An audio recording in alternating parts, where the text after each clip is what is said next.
Uy, Cheryl, thank you so much sa pagbisita. Ha. Nag-enjoy talaga ako buong araw, promise. Welcome, Beb, at salamat naman sa pagpapatuloy mo sa akin, ha. Una na ako, ha. Bye. Bye, ingat.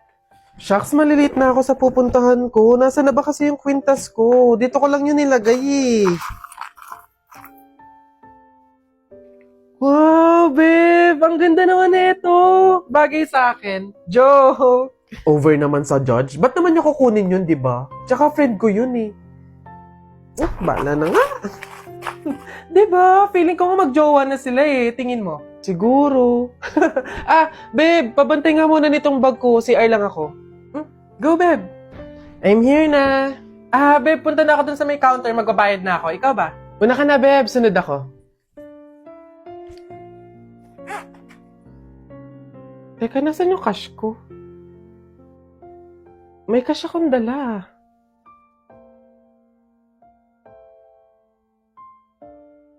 Hindi kaya...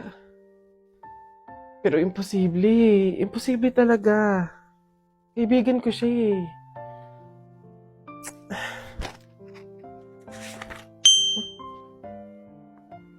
Ay, ang ganda naman ng prene ko!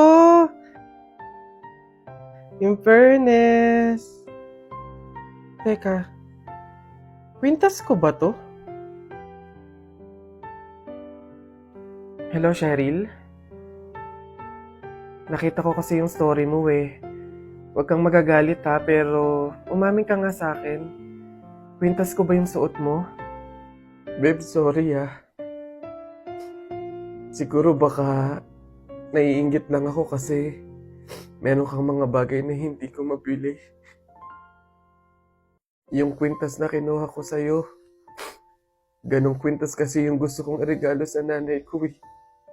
Kaso nga lang mahal, kaya hindi ko mabili. May mga damit din akong nakuha sa'yo kasi sa tuwing nakikita ko yung mga kapatid ko na lalabas, wala man lang silang magagandang damit na isusuot. Babe, sorry ha. Kasi yung pera na nawala sa bag mo, ako din yung kumuha nun. Binili ko kasi ng gamot tsaka ng pagkain si tatay eh. Kasi noong mga panahon na yun, nasa hospital siya. 1 linggo na kasi siyang may sakit. Babe naman, sana nanghingi ka na lang or nanghiram. Babe, tutulungan naman kita hanggat sa kaya ko eh. Kasi kaibigan kita. Babe, wala talaga akong mukhang maiiharap sa'yo. At wala akong ibang masabi kundi patawad. Kasi sa kabila ng pagkakaibigan natin eh, nagawa ko pa yun sa'yo. Pero nangangako ako na kapag ako nakaluwag-luwag, maiibalik ko din lahat yun sa'yo. Alam mo, ang hirap naman talaga ilaban ng buhay tsaka ng mundo eh. Ang daming mga kasamaan, pagsubok, kahirapan. Darating talaga sa punto na idadapa ka ng mga yun. Pero sa kabila ng yun, kahit hindi na natin alam yung gagawin natin, piliin pa din natin lumaban ng patas. Magpakabuti kahit hirap na tayo sa pagdadala ng buhay. Masaya sa pakiramdam yung ganun eh. Basta lagi nating tandaan na walang masama sa paghihintay. May kapanahunan lahat ng hinihiling natin.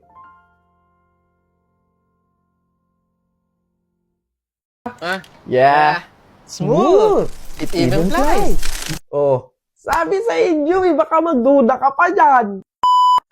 Oo na nga. Ako na yon. Yung napapanood nyo na Nesty commercial, ako yon. Isa ako doon. So, yung commercial na yun ng Nesty, may nanay, tatay, sister, brother. Ako yung brother doon, okay? Ako yung lalaki doon na nakakap. Ito na isang videohan na lang, wag na kayo mag-comment. Hindi pa rin ako makapaniwala na meron akong first ever TV commercial, which is Nesty. Siyempre, napakalaking bagay sa isang tao, sa isang content creator na magkaroon ka ng commercial. So, eto kasi matagal na, halos mag-1 year na yung commercial na yon. Sinut siya May 2024, tapos nilaunch siya April 2024, kung hindi ako nagkakamali. Pero ngayon ko lang naisip gawa ng video kasi ito na nga, gusto ko na nga i-clear sa inyo kasi kumoment kayo na ng kumoment. Nakita kita sa TV, hala, ikaw po ba yung nasa Nesty commercial? Hoping na masundan siya kasi may sabi-sabi na baka nga masundan ulit yung commercial na yon and kami ulit yung magkakasama, yung family na yon. Nakasama ko doon si Miss Lottie B, si Dorinil, at si Daddy Roby, tsaka ako.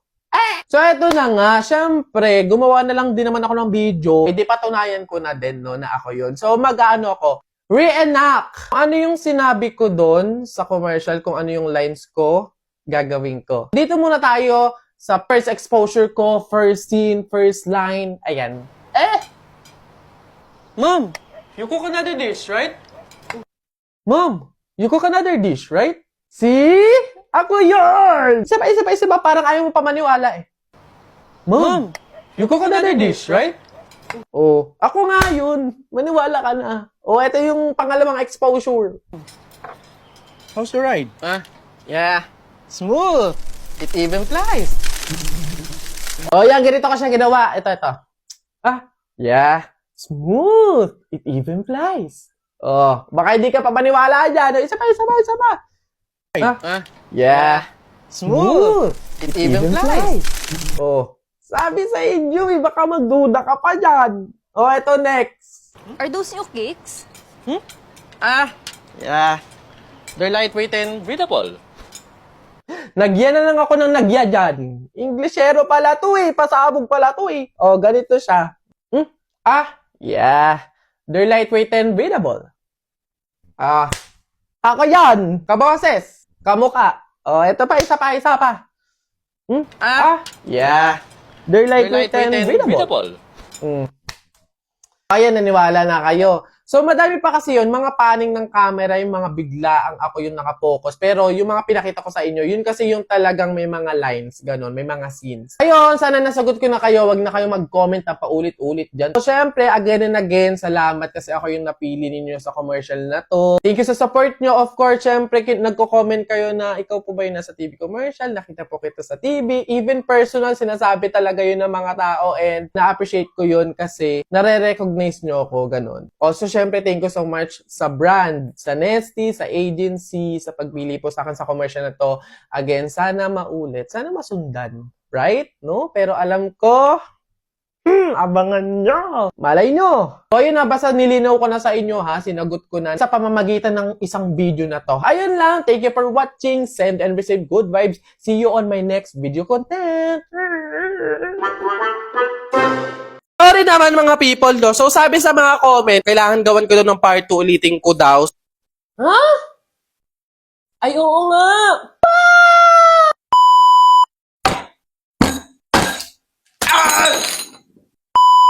Lo, ba't kayo galit? Kakagising ko lang, nakita ko yung mga comment kung ano-ano sinasabi nyo, hindi parke bali ako. Panabok na lang, ano? Pag ganitong namamaga yung wisdom teeth ko, sinasabi ko sa inyo, wag nyo talaga ako iniinis talaga. Hahambalusin talaga! OA. Mali naman talaga. Hindi ko naman alam. Wala naman nagsabi sa akin. Sana minessage nyo ako. Sinabihan nyo ako, inaway nyo ako para at least man lang alam ko kung paano yung gagawin. So, kaya naman uulitin ko ulit. Pero syempre, siguraduhin nyo na masarap pa rin to ha. Pag hindi talaga, ibablock talaga yung mga nag-comment, day. Yung sting daw mismo yung gagawing tubig nung gatas. Hindi ko titimplahin nung gatas gamit yung tubig. Yung mismong sting pala dapat. Bobo naman talaga. So, ayan, meron tayong sting ulit. Itong sting na to, yung nakaraan pa to. Yung video na nakita nyo na yon, ito pa din yon. Tapos meron tayo yellow ulit and gatas. So, try ulit natin. Mabilisan lang naman to. So, Burr brand. Wala na, natapon-tapon na. Ang tagal naman. Sinama nyo ako. Minusgahan nyo ako. Kung ano-ano pinagsasabihin sa comment. 1,000 plus yun ha. Pag ito hindi pa din masarap kahit tama na yung gagawin ko, ipapakulap. O ayan na, hindi ko na siya lalagyan ng tubig. Hindi ko na siya titimplahan ng tubig. Yung sting mismo ang gagawing pangtimpla nito. Tignan natin. Kita nyo? Ang baboy hindi aesthetic. Nakita nyo naman yan. So, haluin natin. Hindi naman natin uubusin. Kasi pangit din naman yung lasa. Tapos, lagyan natin ng yellow. Alam nyo, feeling ko, nararamdaman ko, magiging proud kayo sa akin. Kasi parang natama ko yung pagkakamali ko. Ang gaan. Sa pakiramdam. Pag eto, hindi pa rin masarap, Pahiya kayo ngayon. Moment of truth! Taste test! Di pa pala ako nakain. Baka ikamata. Wala pa palang laman yung tiyan ko, tapos mag-i-sting ako. At least Bear Brand. May Bear Brand. So parang tibay lakas. Let's take a sip. Ay, oo nga! Masarap! Para pa rin siyang Dutch Mill. Masarap nga. Ay, ang bobo, strawberry nga pala talaga to. Kaya pala Sa unang video sinasabi ko, para siya strawberry. Strawberry pala talaga yung sting. Hindi kasi nagbabasa, babe. Lasa siyang Dutch Mill. Alam mo yung mga frap or frappe sa coffee shop? Ganon. Pinagsama-samang prutas na binlender mo. Ganon, para siyang shake. Tama kayo! Sarap! Masarap. Try ko daw tong sting na may Bear Brand.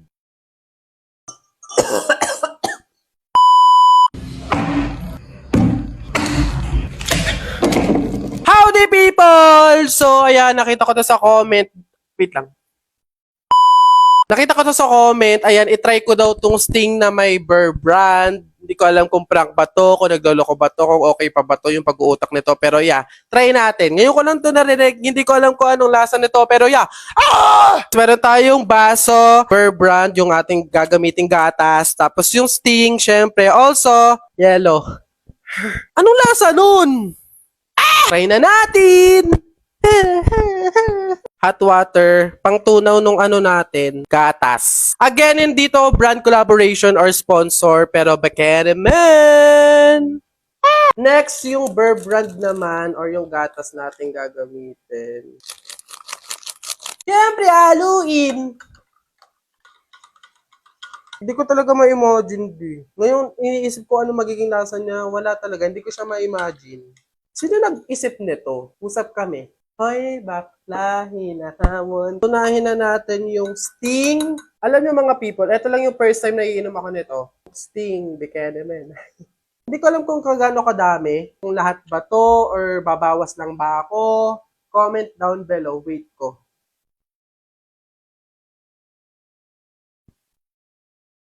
Siguro mga hanggang dito. Basta. Huwag kayong makailam. Okay. Oh, tinan mo para siyang strawberry. Tinan mo yung color niya. Konti pa. Para siyang naging strawberry drink. Para siyang lumapot, pero go with the flow. Bahala na kung ikamata. Tapos next natin yung lagyan natin yung yellow. Di parang kadiri siya. Naamoy ko siya, hindi ko bet yung amoy. Ha! Mukha siyang masarap tignan, pero pag inaamoy ko siya, hindi ko maintindihan, parang kanal. Dito na tayo sa sitwasyon na to, sa punto na to, hindi ko alam kung tama ako, pero ayan na yan. Moment of truth!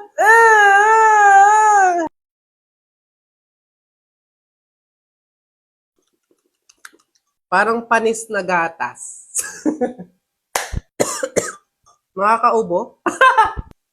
Tama ba ako? Inubo pa siya, Day. Tingnan mo. Pabaligtad ko na, baka laway conscious ka eh. Papakita mo sa video, malaman kung anong lasa. Pangit, parang panis, no? Basta kayo na lang mag-try. Try nyo na lang, baka sa inyo masarap, gano'n. Baka ako maarte lang ako, gano'n. Try nyo na lang din.